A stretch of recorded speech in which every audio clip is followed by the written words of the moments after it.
Number 4, ask about the community fee. And community fees are very common in senior living. It's a fee that most will charge. It's kind of like a one-time fee, non-refundable. And you can ask, can that fee be waived fully or partially? Sometimes they're willing to work with you on that. Welcome to Aging in Style, the podcast dedicated to celebrating aging and what it takes to do it well. I'm Lori Williams. I'm a certified senior advisor and senior housing expert. In each episode, you'll learn stories of older adults who are thriving in their 70s, 80s, 90s, and in some cases in their hundreds. Whether you're an older adult or the child of an older adult, this podcast is filled with insightful resources, organizations that are doing incredible work, and stories that will inspire you to volunteer, learn, and who knows, maybe even skydive in your golden years. Hi, welcome to Aging in Style. One of the questions my team and I get on a regular basis is, are prices in senior housing negotiable? And the answer to that is yes. In most cases, you can negotiate. So let's talk a bit about that. And I have some tips for you on making sure that you are finding the right senior housing for you and how you can negotiate that rate. So number 1, the most important, I think, is to truly research comparable communities.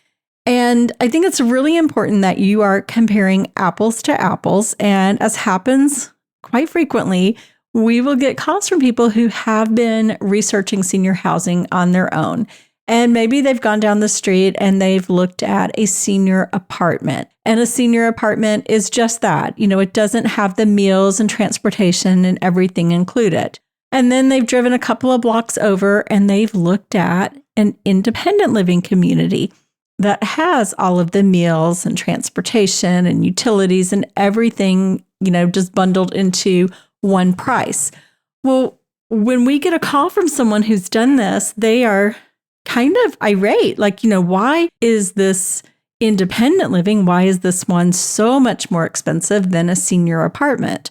And that's when we explain, well, you are comparing apples and oranges because they're two completely different types of senior housing. So I think the most important thing when you're looking is let's make sure you're looking for the right type of senior living. You're comparing the two same types, so apples to apples. I also think is really important, and I do say this a lot on the podcast, I think it's very important to work with a reputable local senior placement service. That is what I do. That is the company I own is a senior placement service in the Dallas-Fort Worth area. But I know a lot of our listeners are all over the country. So if you're in Dallas and Fort Worth, of course, contact myself and my team, and we're happy to help you. But if you're in another part of the country, it's really important for you to find a good local placement service because they are going to save you so much time and stress in trying to figure this out on your own. And we hear this probably daily, or people will say, oh my gosh, I wish I'd known about you sooner. So it's really important to get that help. It'll help you a lot. Number 2, understand what is included in every community. So, you know, you really need to educate yourself. Again, why I think a senior placement agency can help you do that.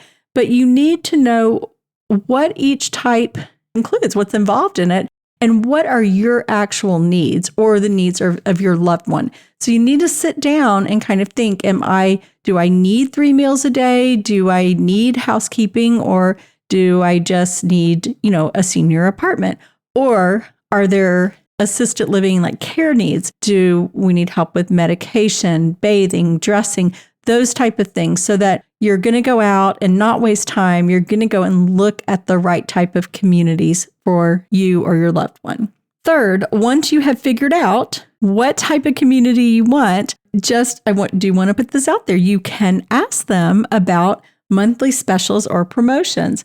And most senior living communities do run monthly specials. So you can certainly ask them about that. Number 4, ask about the community fee. And community fees are very common in senior living. It's a fee that most will charge. It's kind of like a one-time fee, non-refundable. And you can ask, can that fee be waived fully or partially? Sometimes they're willing to work with you on that, and, sometimes they're not. Now, kind of as a caveat to all this, if a community is full or almost full, they are not going to budge and negotiate with you because they don't have to. They're full and they may have a waiting list for people wanting to come in. So just know that if it's a very popular community that stays continuously full, they don't really need to give you promotions or anything. So that's not going to be something they're going to offer. Number 5, some communities will offer something called a rate lock. So if you feel like this is the community for me or for my loved one, you might want to consider that. So some of these rate locks can be for 2 years, 3 years. They can have like a specific period, or I've seen some that were lifetime rate locks. So that's something to kind of think about and see if that might work for your loved one. Number 6, discuss payment options. So sometimes people have a hard time coming up with that community fee. So I have had communities will break that down into 2 or 3 months to pay that community fee back. So it's always worth asking if you can't come up with a community fee, which I'll just kind of throw out an average one that I see as $2,500. So if you can't come up with that, maybe you break it down.